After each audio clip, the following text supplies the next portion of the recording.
Welcome to Old Roommates, the only podcast that revisits pop culture through a middle-aged lens. Today, we are exploring music videos. Love is a Battlefield and Papa Don't Preach. So grab your boombox and get ready. Great improv. Hey everybody, and welcome to Old Roommates.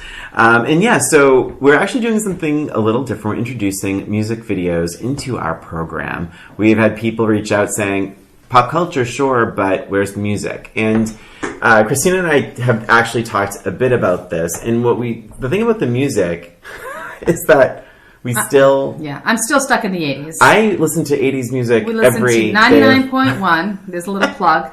Listen to it all day, every day, and it's like our podcast in music form. I'm constantly listening to these 90s, 80s, 70s music. I'm more of a Spotify person, and on my gym mix, I will share this, I have Olivia Newton-John, Twist of Fate, I'm not kidding, Madonna, Material Girl. Oh god, there's a million. But it's like, I still listen to 80s and 90s music, so it wouldn't be fair to you, the listener, to pretend we're revisiting music that we listen to every day. Something that we never walked away from. We never stopped it. We never stopped. So, but we are going to be revisiting some of the music videos, which I think is super fun. Which is very fun because I don't know if there's a way to even watch music videos anymore. I haven't seen MTV in a million years. But the last time I saw it, I don't even think they had music videos on it. It was all shows. Yeah. So I don't know if anybody watches music videos or makes music videos anymore. Mm-hmm. I'm assuming YouTube is a venue for that. But I mean, I remember back in the day, MTV, I would just sit in front of it and just watch video after video after video after video. Yeah. And it was amazing and so fun. The only reason I know there's still music videos is because they have the Video Music Awards. But since I don't watch the Video Music Awards anymore, I don't know what those videos are. Right. And I'm sure they're quite different than the 80s videos that we watched. Yeah. Well, I'll have the Grammys on. I'm like, never heard of them. Never heard of them. I can't even watch the Grammys. What is that? Honestly. It's terrible. I'm so stuck in it. But that's why. So to that point, we really love 80s and 90s and 70s music still. But I think approaching the music video idea is going to be, it's going to be a fun experiment. And we'll see. Yeah, and what's cool too for I was thinking about this is like, you can, these videos are 3 to 5 minutes, so you could just like go watch a video and come back and listen to thoughts on it. And the other thing is we can't really play the music on our podcast for copyright reasons. Yeah. So feel free to pause this or just revisit it actually after or whatever. Or during you can watch it. They are fun to watch. If you're driving, please don't do that. Yeah, right. So anyways, let's get to it. So today, our episode, we will be talking, revisiting the Pat Benatar video, Love is a Battlefield. Mm-hmm. And also Madonna's Papa Don't Preach. Yeah. But I think we're going to start with Love is a Battlefield. You just said Papa. Did I say, what? What did I say? You said Papa. Papa. It's Papa. Papa. Don't preach. Papa, don't preach. It's a copy-written song, Brian. Well, I'll stop singing. Thank you. Love is a Battlefield. So we should probably talk about what we even remotely remember. Oh, yes. I'm going to be honest. I think I remembered every second. Wow, I'm impressed. And the only thing I didn't remember is, and it starts out in a few different ways because there's like talking, like, and it is weird. And I don't encourage this for music video makers. Like in Love is a Battlefield, there are scenes where they drown out the music with live dialogue from actors. So because they're telling a story, this young woman who, God bless, looks older than her mother. Looks older than her parents. Like seriously, am I supposed to believe that she still lives at home and like they're like, don't leave? I'm like, honestly, if a woman that age lived with me, I'd be like, bye. Here's a bus ticket.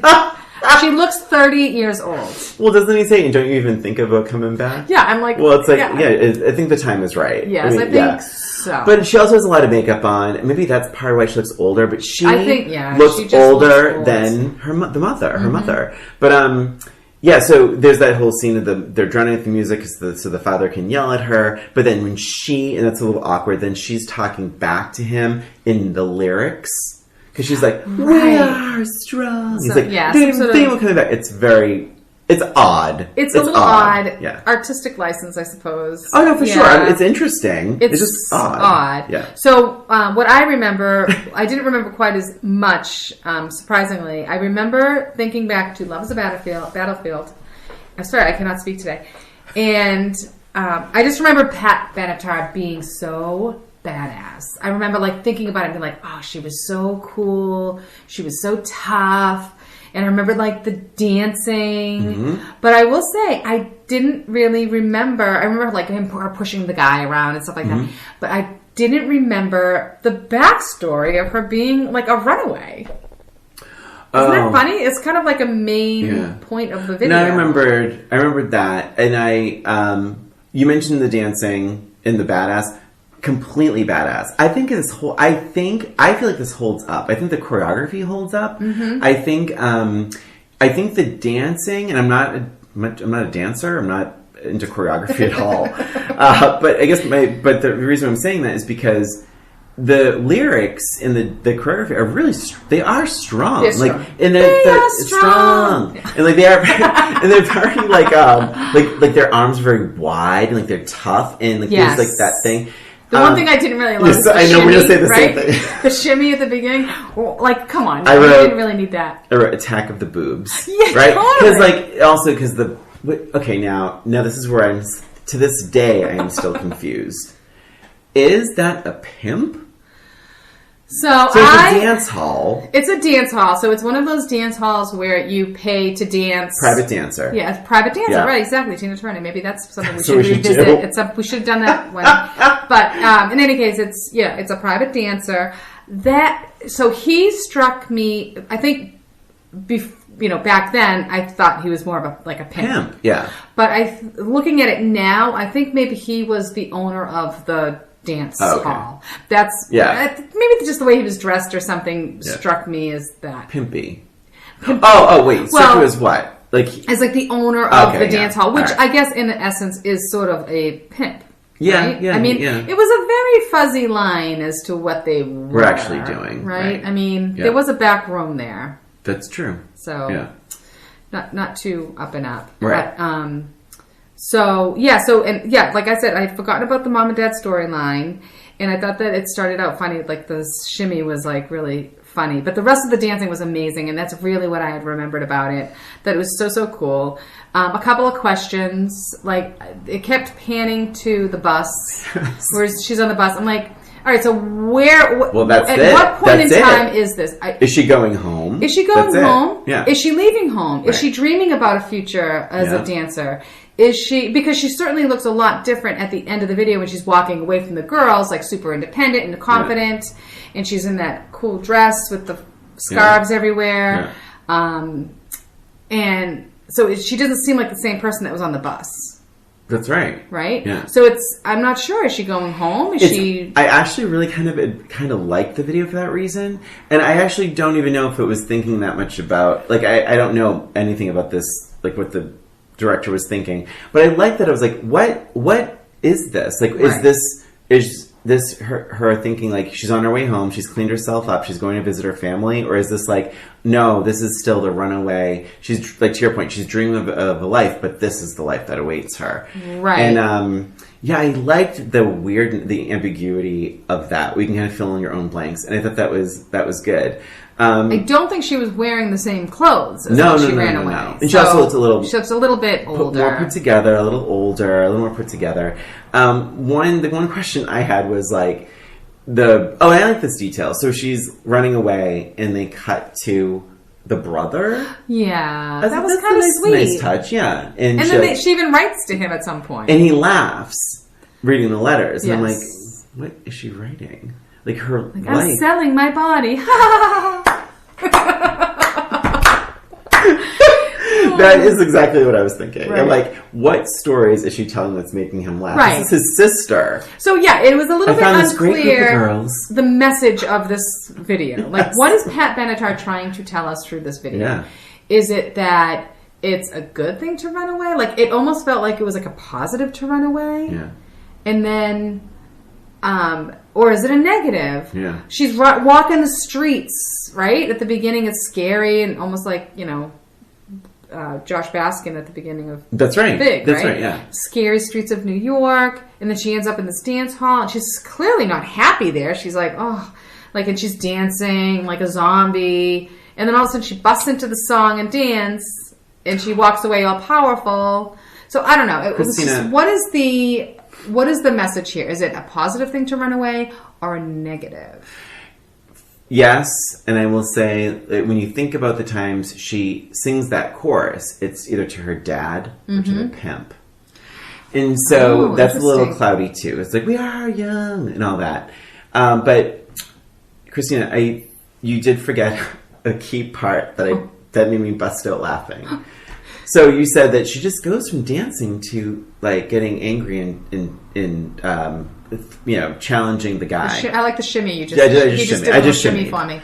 Don't you remember the ever subtle acting of the girl who goes, "Leave me alone"? Everyone has to just press stop press pause on the podcast, go watch the video. And when you get to the leave me alone, then come back. That is pretty funny. Pretty funny. It is so funny. It's hilarious. It is like SNL. It is SNL funny. It is SNL. She does a blood-curdling scream. And the pimpy guy is a weird character, too. Like, he's kind of... At one point, he's like kind of smiling and kind of snarling at the same time. And I'm like, is he getting off right now? Like, he almost looks like he's turned on by... Yeah. The women. Well, then he starts dancing a little bit back towards her. Yes, they both brief started to dance a little bit. Yeah, so it was a kind of interesting message. So in talking about the message, and then at the end, one thing that got me, I believed every hug. I love the hugs. Right? I love the hugs. They were so cool. Yeah. Like every relationship they had was like, and especially like the last one, she turns around, nice long hug. They were really good goodbyes. I would almost wonder if they were her dancers, like just anyway on tour or something. Because I was like, you know what? I believe every single one of these 35-second friendships. Yes. Like the hugging was all great. And we did leave out the throwing the drink in the face. I remember that like it was yesterday. Like that is frozen in time for me. Yeah, that was good. But yeah. But I didn't think that they needed to pan back into the sad parents for some reason. I thought that was a little bit out of context. I mean, since like we have clearly regretted it. But see, as a parent looking back, like back then it was like fine, but as a parent looking back, like if you, I don't know, it just seemed like a weird thing. Like if you're going to throw your child out, you might feel a little bad about it, but I think you might be a little more proactive in trying to find her. You're not just going to be like eating your dinner. Yeah, I mean, being sad. Remembering, and I'm sure it's a much more intense feeling because there's no cell phones. I mean, like you can't text her and say, "Hey, how you doing? I know you're mad at me. Sorry." Like she is gone, except she's writing her brother. So I don't know if there's a return address going on. I'm guessing so because he's probably writing back. But maybe the brother's keeping it. I mean, maybe it's not more of maybe it's less of a runaway situation than I'm just out leaving the house. Yeah. I don't know. Good. I mean, she was like 30, so yeah. The world may never know. The world may never know. With that, I think we're going to take a little break and come back with Madonna. Yeah, so let us know of any comments you might have of Love is a Battlefield. But yes, we'll take a break, and when we come back, we will talk about Papa, Don't Preach. Papa Don't Preach. By, of course, Madonna. Be right back. Hey there, it's Brian and Christina. We just wanted to take this break to thank you for listening to Old Roommates, the only podcast that revisits pop culture through a middle-aged lens. Please subscribe to Old Roommates on iTunes, Spotify, and wherever you listen to podcasts. And give us a rating, a review while you're there. And if you have any questions, comments, or observations, shoot us an email at oldroommatespod@gmail.com. And follow us on Facebook, Twitter, and Instagram at Old Roommates. Thanks for listening, and now, back to the show. And we're back. Back. About to delve into our shallow dive. Yeah, shallow dive. Papa, don't preach. Madonna's big hit song. Again, tying into Love is a Battlefield, I remembered this one very, very vividly, except I didn't remember the dance sequences when she's oh my gosh, outfit. That's so funny. I totally forgot about that too. I remember the storyline. I remembered, her look, and I didn't remember how hot her boyfriend was. He was so hot. He was pretty cute. I forgot it was Danny Aiello too. Absolutely, I remember. I didn't forget. You didn't forget. I absolutely remember it was what I was going to say. But I remember. I forgot about the svelte dancing. Well, and also to the point where if that was on mute. And they were like, okay, Brian, Madonna trivia, what is this from? I think I would have said Open Your Heart. I think I would have said Vogue. Oh, really? Yeah. I don't know why. That's what I probably would have thought of. Interesting. You're doing way wronger than me. Stop it. But, okay, so I remembered it fondly. And now, so here's the thing though, because I have always been a Madonna fan, but in Desperately Seeking Susan, you had struggles with Madonna. Now, in this time frame, well, I'm curious to hear your thoughts on Madonna. So I started to like her more in this time frame. Okay. I remember what's funny about this video, and I didn't realize it until after I saw all the dancing, is I had forgotten that people kind of called her heavy for a while. Do you remember this? Yeah. That she was like, chunky for a pop star, yeah. And I remember this is the first video that came out where she was like super fit, right? Wicked, like thin and like had the muscly arms. She had a completely different look. Yeah. And I mean, we know Madonna now as someone who changes her looks all the time and things like this, but this was the first time that they did that. Yeah. And it was very well received. Yeah.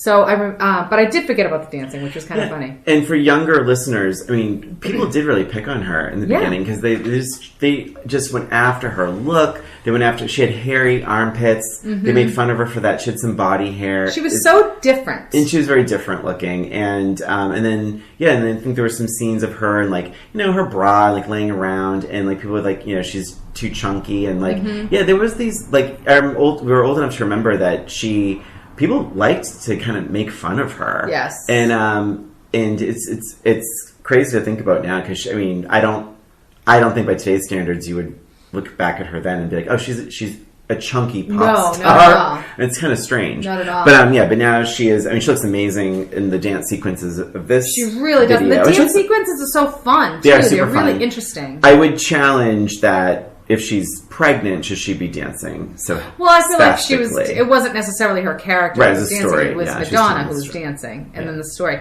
So one of the things that struck me about this video, and I actually watched it after Love is a Battlefield, and I feel like that might have made a difference in the way I was viewing it. That it was really, really, really well done.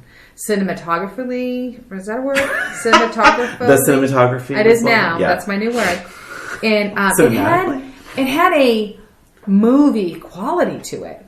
In fact, if I had just started watching it, I would have thought it was a music video to a movie. Like for a movie. Yeah. It was really, really well. Even from the very, very beginning, like the first few scenes are just scenes from like where it is, the Bronx or Brooklyn or wherever she was. It's the Brooklyn Promenade when she that first walk, yeah. So, and I never lived in New York, but I still kind of You walked that walk. Well, Christine. I know, but I didn't live there. Anyways, so it was just really, really well done. And it was like a much higher level of professionalism. I agree. I agree with her. I think Madonna is often made fun of for her acting, but I think her music video acting and her facial expressions and her posture and character I think she's great. Yeah, she's I great do too. in this little video.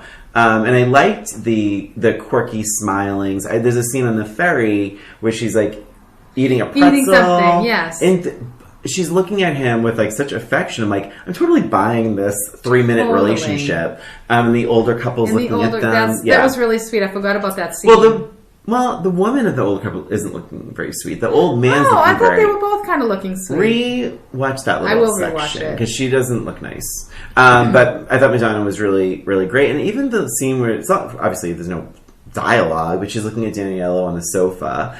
She's just shared the news. But she's just really strong. And he's really strong in it. Mm-hmm. Like, the father's really strong in it. Yeah. They're both very good acting in it. And even... I liked that they didn't make the boyfriend out to be a villain. No. I mean, he was so hot. But the lyrics are like the one you warned me all about, the one you said I could do without. That's true. So I think we're supposed to think he's not great. I mean, he looks like he's just going to start a Grease revival. I mean, he's just a young kid. Yeah. You know, maybe he doesn't have a job. I don't know. But he was really, really cute. I actually looked him up because he was really hot. Because he looked almost like a young Jude Law. And I was wondering if maybe it had been him, but it wasn't. His name's Alex MacArthur.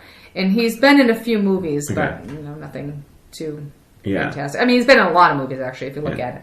He has a movie star quality. Yeah, he is. Yeah, definitely. Yeah. Definitely.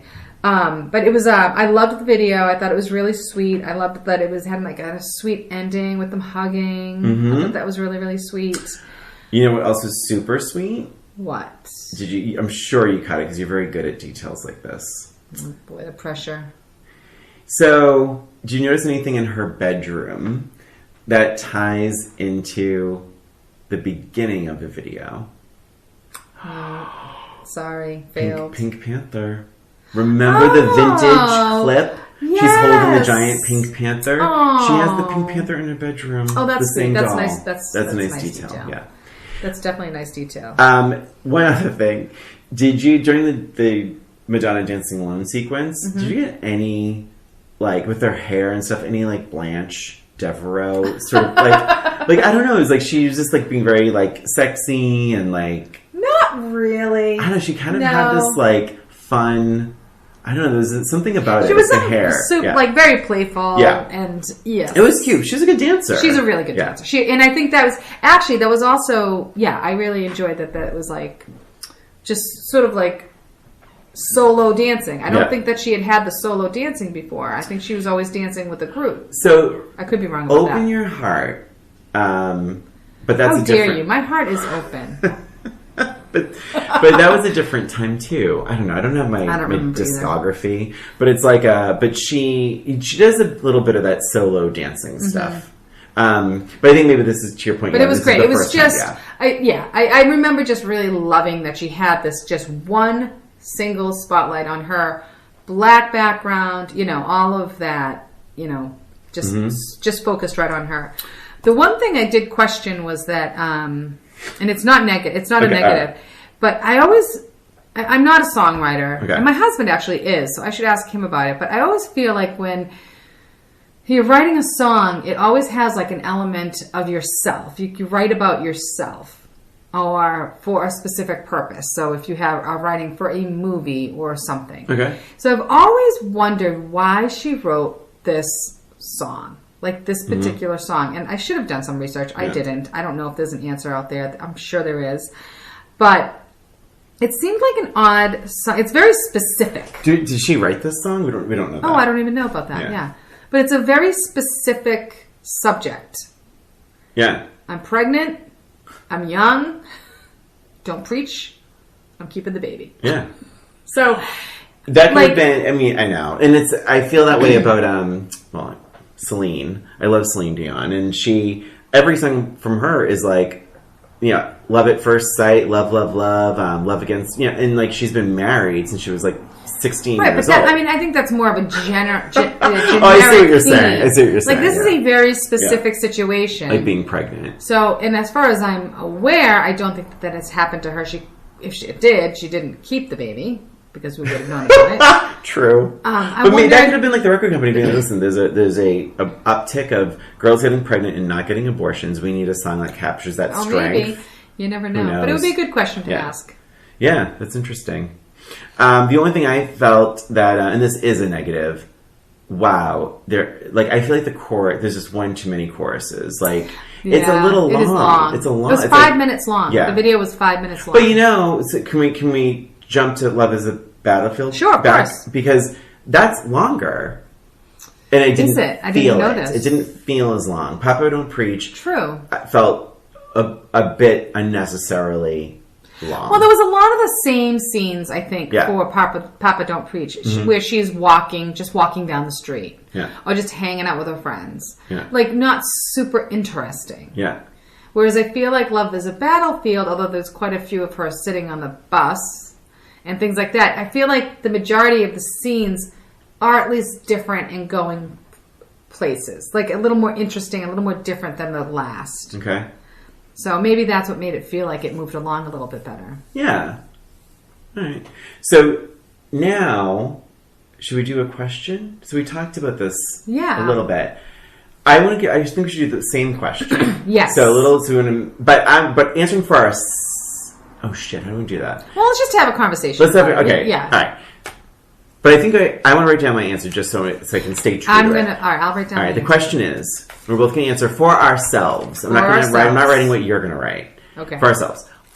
Love Is a Battlefield versus Papa Don't Preach. Mm-hmm. Only one of these music videos, not the song, only one of the music videos can make it to the time capsule and be preserved. Preserved. Forever. The other one will perish and die in a burning death. Okay. Which music video do you save? Go.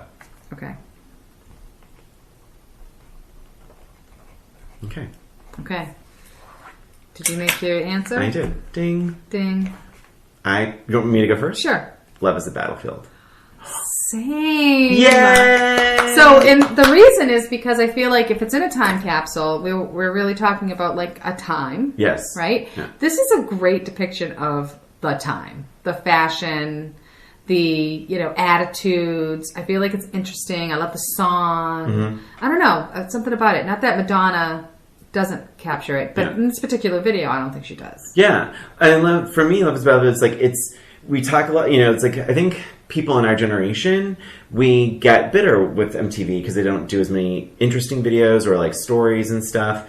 And I think that's why I say like something like Beyonce's Lemonade was such a big deal. Mm-hmm. But it's like where's the storytelling? And I think there's so much about their brand and their image that they don't have the time or luxury to tell a story. So I feel like back then with Love Is a Battlefield, it was a real story, had some drama, some interesting stuff, some acting.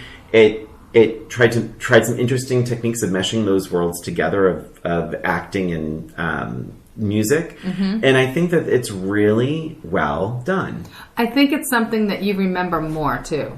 I mean, you remembered both of them pretty well. Yeah. But I think it's like I think about Papa Don't Preach, and I'm thinking more about like the story of her walking through the streets. And I think of Love Is a Battlefield, and I think of the dancing. Yeah, that's a good point. So I agree. It's a little bit different of a memory.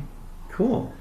There you have it. So I hope you enjoyed our first... This was fun. Yeah, I love it. Our first ever like video rewind, revisited. And feel free to disagree with us. Yeah. Well, we may not listen, but you can certainly try. No, we read everything. We do read everything. We really do. So we appreciate your comments. We would love to hear from you. So yeah, I guess that's it for this episode. And that is it for us and for this episode of Old Roommates. Thanks for listening. Please subscribe to Old Roommates on iTunes, Spotify, Stitcher, and wherever you listen to podcasts. And give us a rating or review while you're there, please. If you have an idea for the show, a suggestion, or a comment, email us at oldroommatespod@gmail.com. And don't forget to follow us on Facebook, Twitter, and Instagram at Old Roommates. This is Christina. And this is Brian. Thanks again for listening. Till next time.